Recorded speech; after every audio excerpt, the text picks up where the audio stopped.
Itong fork na to, ito yung nilower ko ng about 5 cm or 2 inches, almost 2 inches.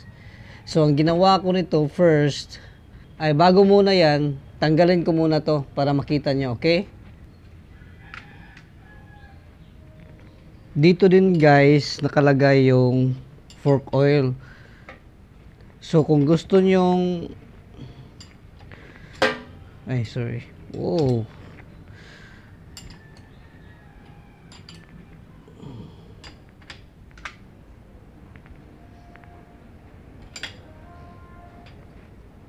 Ito guys.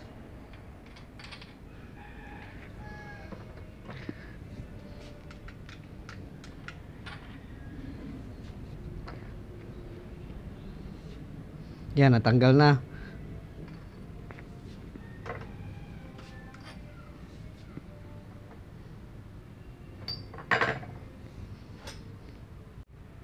So, tatanggalin din natin to guys para makuha natin yung butterfly natin. Okay?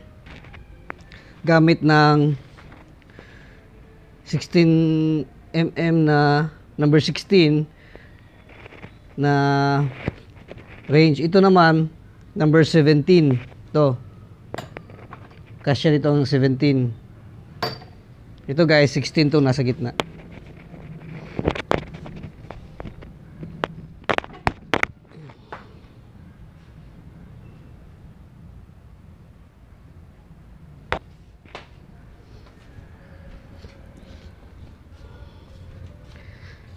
Yan, ano ko muna yung video guys kay parang mahirap Okay. Ito guys, naluwag. Ito guys, na ano ko na, napaikot ko na. Medyo hirap, tigas kanina So bala yung ikot nyo dito guys, counterclockwise. Okay. So ito na guys. Ito lang yung kailangan yung gawin.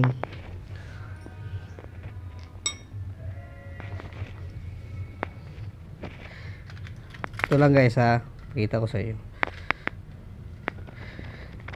Kita nito guys, itong fork na to natatanggal to, kaso lang ngayon medyo mahirap kasi lahat ng ano nito nakakabit dito.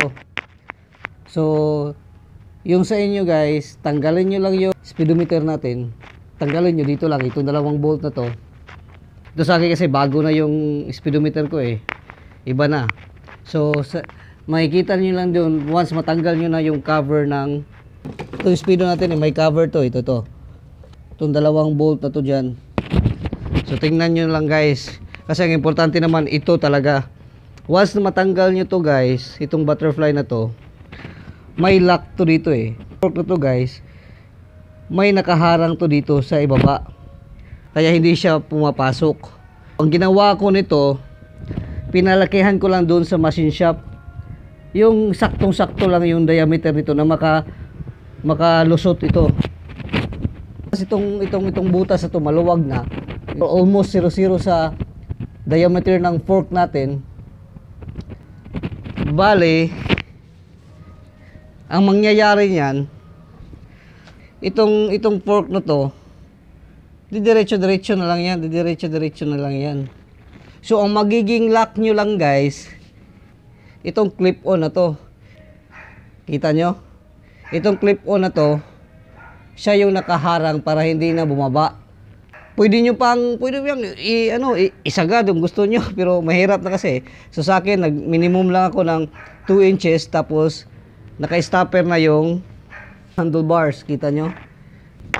Yun na yun, yung parang naging stopper niya guys. Kita nyo? Yan. Itong bar and clip-on. So dito siya nakapatong sa bar and clip-on na to. Bali sinukat ko lang to, nilagay ko yung bar and clip-on, same dun sa kabila, tapos pinatong ko na to. Once nakapatong na to guys, hindi na siya bababa kasi may nakaharang na. Ang problema naman ito guys, ito kahit yan tapos na, tapos ilock nyo, may tendency na gumaganon-ganon pa rin yan. So ang ginawa ko, pinakamura na. Kasi gusto ko sana stainless eh. Kaso wala akong time, hindi rin ako nakahanap. So ang ginamit ko guys, 1 1/4 ata. Sukat ito, 1 1/4 ata or 1 1/2. Parang 1 1/4 ata eh. Na coupling lang ha. Biruin nyo guys. Tag 8 pesos lang ata to, 10 pesos. Coupling lang ng GI pipe. Coupling lang yan. Makita nyo pa may thread. Kaya sinukat ko para lang magiging black siya dyan guys. So once na nandyan na yan, pag lock natin dito, wala lang siyang tendency na kasi may ano na tayo, parang ayun, parang may spacer na tayo. Okay? So wala na siyang tendency na bababa pa yan. Kasi may spacer na. Once matapos ito guys, on your desired na baba, yun lang. I-mount nyo ulit, lagyan nyo ng spacer, mount nyo to, mount nyo ulit yung lock. Yun na yun. Pero kung gusto nyo din yun guys, ang ginawa ko din dito sa akin, medyo ano kasi, once na na-lowered ko na siya, tumatama to siya. Itong portion na to dito, tumatama dito sa fender. Kasi, stuck pa rin yung ano niya, yung parang yung sa oil niya doon sa loob ng fork, parang gumaganon pa. So mas ano pa siya, tumatama siya doon. Ang ginawa ko nito, para maging stiff lang siya ng konti, yung ganon lang, hindi yung parang gumaganon, yung ganon lang. Kinuhaan ko ng maliit na oil.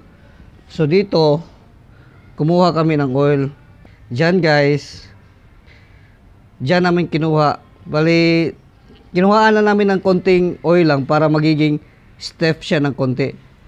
Okay? So, yan guys. Wala nang ibang instruction yan. Yan lang talaga ang gawin nyo. Butasan nyo lang to or palakihin nyo lang yung butas nito na saktong-sakto sa fork. Yun na yun guys. Adjustment na lang kayo dito sa clip-on. Itong clip-on na to magiging ano nyo na, stopper nyo na. So yun lang guys. Pagkatapos yun, wala. Lowered na yung harapan nyo. At sa likod naman guys, additional, ipakita ko lang sa inyo guys, yung ginawa ko sa likod. Bakit siya naging mas lalong nag-diagonal, 'di ba? So bali ito siya guys, na-lowered ko pa to ng mga almost 2 inches din. Ang ginawa ko, tingnan nyo itong bolt.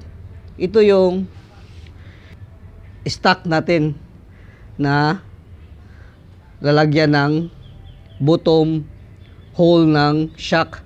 So bali nakaganyan yan. Ngayon, gumanon to. Kasi naglagay kami ng bagong bolt dito. High tension bolt yung ginamit namin dito. Winilding lang namin dito. Makikita nyo. So, ito na yung magiging bagong lock niya dito. Instead of dito, dito na. So, bumaba siya at para sa akin, ganda rin tingnan kasi mas lalo siyang may slant. Okay? Okay guys? Hey, sorry. Pinagpapawisan ako eh. That's it for today. And sana makatulong ako. Kahit instructional video lang kasi wala naman talagang major gagawin nun, kundi yun lang talaga, bubutasan nyo lang yung butterfly nya. So shout out sa inyo lahat. Keep on sharing, like, and don't forget to hit that bell notification button, and of course please do subscribe sa hindi pa nakasubscribe, and dun sa nakasubscribe, thank you.